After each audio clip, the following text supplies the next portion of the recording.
আমাদের bore atomic মডেলের কিছু লিমিটেশন দিয়েছিল। শুরু করি 2 নাম্বার পয়েন্টটা, ignore wave nature of electron. আসলে ইলেকট্রন গুলো তো এইভাবে কিন্তু যায়, হ্যাঁ, কিন্তু বোর মডেলে এই জিনিসটা এক্সপ্লেন করে নাই।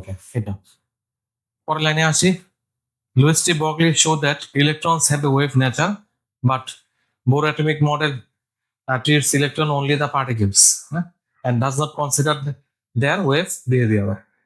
মানে ইলেকট্রন গুলা যে এইভাবে দৌড় মারে, এগুলা কি করছে বোর মডেল এক্সপ্লেন করে নাই। সো ওয়েভ নেচার, ইলেকট্রনের যে ওয়েভ নেচার, এটা আমাদের বোর মডেল ইগনোর করছে। 3 নাম্বার পয়েন্টে আসি।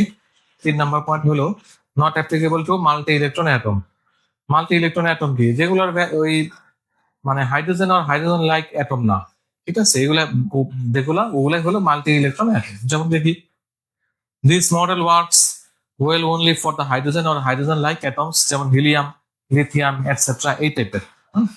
But it does not explain the electronic Spectra of longer atoms having কি বলছে, মোর দেন ওয়ান ইলেকট্রন। তো এখানে একটা লাইন আসছে যে ইলেকট্রনিক স্পেকট্রা, এটার ইন ডিটেলস আমরা পড়বো একটা ভিডিওতে। হ্যাঁ, ইলেকট্রনিক স্পেকট্রা, এটাকে বাংলা যদি বলি, ইলেকট্রনিক স্পেকট্রা হলো এই যে এরকম বর্ণালী।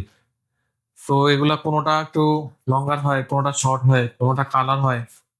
তো এগুলা বোর মডেল মানে মাল্টি ইলেকট্রন যে অ্যাটম গুলো আছে, ওখানে বোর মডেলটা কি আনএক্সেপ্টেবল আর কি। হ্যাঁ, আনএক্সেপ্টেবল। 4 নম্বর পয়েন্ট আসি। 4 নম্বর পয়েন্ট বলছে যে স্পেকট্রাল লাইন্সের যে ইন্টেন্সিটি, ওইটাও বোর মডেল এক্সপ্লেন করতে পারে নাই। হ্যাঁ, it explain the position of spectral lines but does not explain why some spectral lines are brighter than others. এর কিছু কিছু স্পেকট্রাল লাইন আছে যেগুলো ব্রাইটার, কিন্তু আবার কিছু কিছু আছে তো নট ব্রাইটার। তো এগুলাও ভালো মতন ইলাবোরেটলি এক্সপ্লেন করে নাই বোর মডেলটা। 5 নাম্বার আসছি, জিমিনি ইফেক্ট। এটাও এক্সপ্লেন করে নাই বোর মডেল। জিমিনি ইফেক্টটা কি? আমি যদি একটা ম্যাগনেটিক ফিল্ডে এই অ্যাটম রাখি, তখন সেইটার অ্যাটম যে স্পেকট্রাল লাইনের যে স্প্লিটিং মানে ছড়াছিড়া যায়, ওইটাও কি বোর মডেল এক্সপ্লেন করে নাই। আর ওই ফিনোমিনাটাকে বলতে হচ্ছে জিমিনি ইফেক্ট।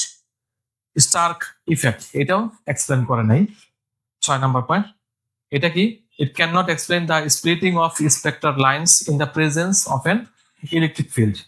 ইলেকট্রিক ফিল্ডে আমি যদি অ্যাটমটা রাখি, সেখানে যে স্পেকট্রাল লাইন্সের যে স্প্লিটিং, এটাও এই বোর মডেলটা এক্সপ্লেন করে নাই। এটাকে বলতেছে আমরা স্টার ইফেক্ট।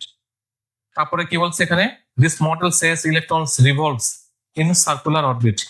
এই মডেলটা বলছে যে ইলেকট্রন গুলো হলো এইভাবে রিভলভিং হয়, সার্কুলার হবে। কিন্তু modern research reveals that electron revolve in three dimensional order. Electron গুলো আসলে 3 ডাইমেনশনাল অর্ডার। তার মানে এখানে এক্স, এখানে ওয়াই, এখানে হলো জেড। এইভাবে ইলেকট্রন গুলো হলো 3 ডাইমেনশনাল অর্ডারে রিভলভ হয় আর কি। 8 নাম্বার কি? 8 নাম্বার হলো, এটা আমরা দেখছিলাম অ্যাঙ্গুলার মোমেন্টামটা, mvr equal to ns by 2 pi.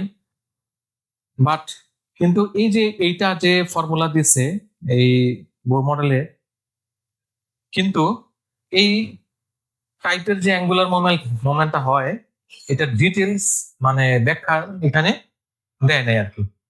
Details ব্যাখ্যাটা আমাদের এখানে দেয় নাই অ্যাঙ্গুলার মোমেন্টের যে। এখন এই তো আমাদের লিমিটেশন হলো 9টা, আমরা 8টা দেখলাম। আমাদের লিমিটেশন গুলো বোর মডেলের শেষ। এখন হলো আমরা বোর মডেল যে ইলেকট্রন ক্যাপাসিটি রুলস, এটা বোর মডেলই মানে বোর আরেকজন বিজ্ঞানী আছে, দুইজন আর কি, এটা রুলস এখানে বলে দিচ্ছে। এটা হলো 2n স্কয়ার। রুলসটা কি? 2n square. এই যেটা একটা অরবিটে এই পরিমাণ ইলেকট্রন থাকতে পারে। তো ফার্স্ট অরবিট আর কেস এলে থাকবে কি 2 ইন্টু, যেহেতু ফার্স্ট অরবিট এন এর ভ্যালু 1 2 দুইটা। সেকেন্ড অর এল শেলে থাকবে 8টা ইলেকট্রন। তারপরে কি থার্ড অর এম শেলে 18, আর ফোর্থ অর এন শেলে 32 ইলেকট্রন আছে। আসলে 2n স্কয়ার হলো যে একটা অরবিটে ম্যাক্সিমাম কতগুলো ইলেকট্রন থাকতে পারে, এটাই হলো আমাদের ফর্মুলাটা। এটা বোর এবং আরেকজন বিজ্ঞানী, ওইটা আমার খেয়াল নাই, দুইজন মিলে এটা মানে ফর্মুলাটা আমাদের দিয়ে গেছে। তো নেক্সট ভিডিওতে আমরা কি জানি এখানে হলো ওই ইলেকট্রনিক স্পেকট্রা ডিটেলসটা পড়বো আর কি। ঠিক আছে।